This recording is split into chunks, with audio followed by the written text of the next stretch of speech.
राज्यात महायुतीचं सरकार आल्यानंतर महाविकास आघाडीत सध्या विरोधी पक्षनेते पदासाठी चढाओढ पाहायला मिळते। या विधानसभा निवडणुकीत महाविकास आघाडीच्या केवळ 46 जागा निवडून आल्यात। यामध्ये ठाकरेंच्या शिवसेनेचे 20, काँग्रेसचे 16 आणि शरद पवारांच्या राष्ट्रवादीचे 10 आमदार निवडून आलेत। आमदारांची संख्या पाहता विरोधी पक्षनेते पद हे ठाकरेंच्या शिवसेनेला मिळणार असल्याचं निश्चित झालंय। ठाकरेंच्या शिवसेनेतून आमदार भास्कर जाधव आणि आमदार सुनील प्रभू यांचं नाव या पदासाठी आघाडीवर आहे। पण आता आमदार आदित्य ठाकरेंकडे हे पद जाणार असल्याची शक्यता वर्तवली जाते।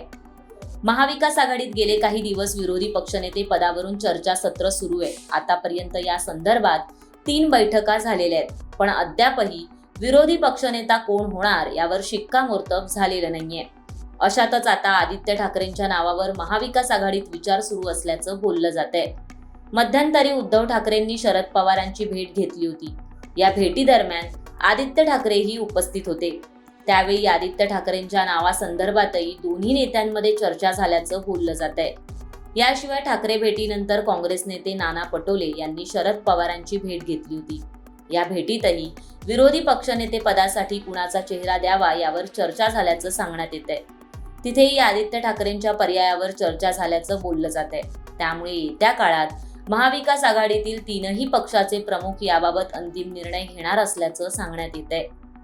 खरं तर ठाकरे गटातून भास्कर जाधव यांची विरोधी पक्षनेतेपदी वर्णी लागेल असं पहिल्यापासूनच बोललं जात होतं। भास्कर जाधव हे विधानसभेतील अनुभवी नेते असल्यानं त्यांच्याकडे सध्या गटनेते पदाची जबाबदारी आहे। भास्कर जाधव यावेळेस 7व्यांदा आमदार म्हणून निवडून आलेत। ते आपल्या आक्रमक भाषणांनी सभागृह कायमच दणाणून सोडतात। अडचणीत आणणारे मुद्दे उपस्थित करत ते सरकारची कोंडी करतात। त्यामुळे आक्रमक भाषण, विषयाची जाण आणि विधिमंडळाचा प्रदीर्घ अनुभव असल्यानं विरोधी पक्षनेतेपदी भास्कर जाधव यांची निवड होऊ शकते असं देखील बोललं जातंय। दुसरीकडे सुनील प्रभू यांच्या नावाचीही चर्चा आहे। सध्या सुनील प्रभू हे प्रतोद असून तेही 3ऱ्यांदा आमदार म्हणून निवडून आलेत। त्यांनाही सभागृहाचा अनुभव आहे। ठाकरे आणि राऊतांच्या ते जवळचे आहेत। त्यामुळे सुनील प्रभू यांच्या गळ्यातही विरोधी पक्षनेते पदाची माळ पडू शकते अशी चर्चा आहे। मध्यंतरी भास्कर जाधव यांनी पक्षावरच टीका केली होती। शिवसेनेची अवस्था काँग्रेससारखी झाली आहे असं परखड मत त्यांनी मांडलं होतं। त्यांच्या याच विधानामुळे ठाकरे त्यांच्यावर नाराज असल्याचं बोललं जातंय। त्यामुळे भास्कर जाधव यांना पर्याय म्हणून सुनील प्रभू यांच्याकडे पाहिलं जातंय। आदित्य ठाकरेंच्या बाबतीत बोलायचं झालं तर आदित्य ठाकरे हे देखील 2ऱ्यांदा विधानसभेत निवडून गेलेत।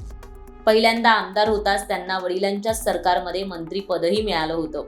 अनुभव जरी कमी असला तरी काँग्रेस तसंच राष्ट्रवादी काँग्रेसच्या नेत्यांसोबत त्यांची उठ-बस आहे। स्वपक्षीय नेत्यांसोबतच मित्रपक्ष आणि विरोधी पक्षातील नेत्यांसोबतही त्यांचा संवाद आहे। विशेष म्हणजे मुद्दा खोडून काढणं असो की मुद्दा लावून धरणं असो, या बाबतीत त्यांचाही हातखंडा आहे। त्यामुळे महाविकास आघाडी विरोधी पक्षनेते म्हणून युवा चेहऱ्याला संधी देण्याचा जर का विचार करत असतील तर मग आदित्य ठाकरेला संधी दिली जाईल। महाविकास आघाडीत विरोधी पक्षनेते पद विभागून घेण्याबाबतही चर्चा सुरू आहे। ठाकरे गट, काँग्रेस आणि NCP-SP या तिघांनी विरोधी पक्षनेते पदासाठी 2-2-1 असा फॉर्म्युलाचा अवलंब करावा असं काही आमदारांचं म्हणणं आहे। म्हणजेच ठाकरे गटाकडे सुरुवातीची 2 वर्ष, काँग्रेसकडे नंतरची 2 वर्ष तर NCP-SP कडे शेवटचं 1 वर्ष असं हे पद देण्याचं प्रस्तावित आहे। अशातच ठाकरे गटाकडून भास्कर जाधव, सुनील प्रभू आणि आदित्य ठाकरे यांच्या नावावरून घोळ सुरू आहे, तर काँग्रेस आणि पवार यांच्या गटाकडून कोणाचं नाव असेल याचीही सध्या चर्चा सुरू आहे। काँग्रेसकडून नाना पटोले, माजी विरोधी पक्षनेते विजय वडेट्टीवार आणि अमित देशमुख यांच्या नावांची चर्चा आहे, तर पवार गटाकडून जयंत पाटील, जितेंद्र आव्हाड आणि रोहित पवार यांची नावं आघाडीवर आहेत। त्यामुळे विरोधी पक्षनेतेपदी कुणाची वर्णी लागणार याकडे सर्वांचंच लक्ष लागलंय। याबाबत तुम्हाला काय वाटतं हे आम्हाला कॉमेंट करून नक्की सांगा आणि चॅनलला सबस्क्राईब करायला विसरू नका।